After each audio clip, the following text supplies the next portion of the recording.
disse que eu mantenho a minha coerência, sabe, mantenho o meu voto. Perfeito. Mas eu respeito, sabe, o voto de todos, e o que eu quero dizer com isso é que em nenhum momento eu sou contrário ao subsídio.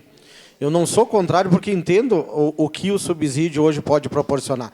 Eu sou contrário a tudo que eu falei desde o início, que não houve nenhum planejamento, em 3 anos a gente não houve nenhum tipo de plano, tanto pela empresa, quanto pelo executivo, quanto futuro. Isso nada existiu. E aí, a gente não pode botar, sabe, dentro de uma bacia só, vamos supor, todo o transporte que seja coletivo usando o táxi e o Uber, por exemplo. Porque isso não entra. Nós temos que entender que uma van hoje tira 20 veículos. Uma van tira 20 veículos das ruas de Caxias. Fora as outras empresas maiores que têm ônibus do mesmo porte da Visat que tiram em torno de 44 a 46.